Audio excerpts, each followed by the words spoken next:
Hello, welcome to vlog 26 from windy, cold and wet Melbourne.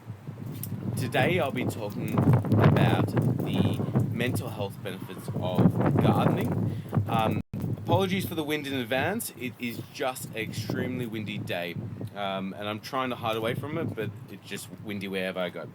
So specifically today I'm going to be looking at this lovely book right here that was edited by a colleague and friend of mine, Dr. Pauline Marsh from the University of Tasmania, called Cultivating Therapeutic Landscapes. And I got this book 2 weeks ago and I'm really excited to read the whole thing through. It's a lovely piece with great authors to go with it.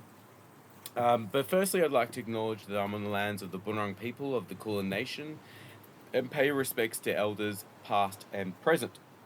My name is Dr. Jonathan Yo Kingsley and I'm a Senior Lecturer of Health Promotion at Swinburne University of Technology. Now today I am at South Caulfield Community Garden, which is a lovely garden space. I would have loved to get a better angle, but again, as I mentioned, it is very windy and I'm trying to just stay out of the wind as much as possible. Last week on LinkedIn, I put a call out there to find out if there were any places I really needed to visit around Melbourne to see what's going on in the community garden, Verge Garden space. And I got contacted by Meg, who was fantastic and invited me down to community garden.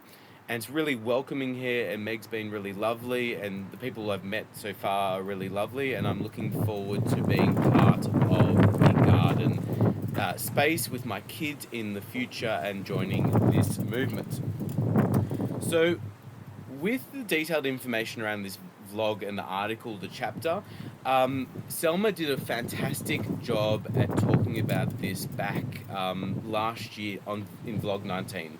So what I'm going to do is just provide a brief summary of the article and then focus on one key point now around the article titled Mental Health Outcomes Associated with Gardening.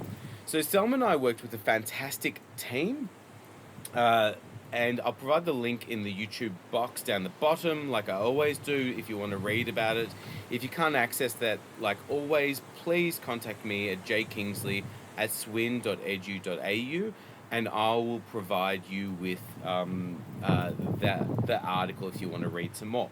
So a brief summary of the article is that we know that 14% of the world suffer from mental ill health, around that number. And that is the high leading cause of global burden of disease.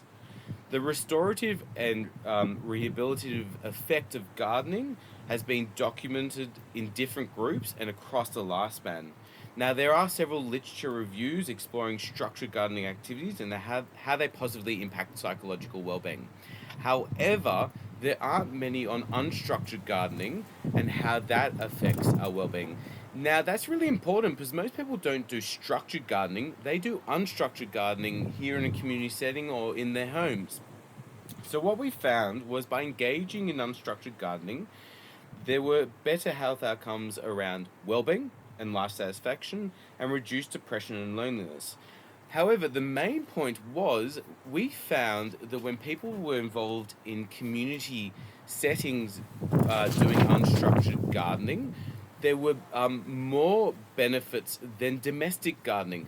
So what, full circle to this community garden right here, windy day, a bit unpredictable, but what we found was when you're involved in gardening in a community for the social elements, adding with gardening, you're going to have better health outcomes, mental health outcomes.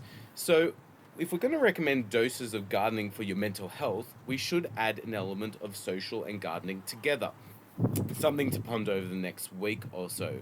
So thank you for listening today and digging into your health and well-being. I hope you will join me next week when hopefully it is not so windy, cold and wet when I'm trying to film this.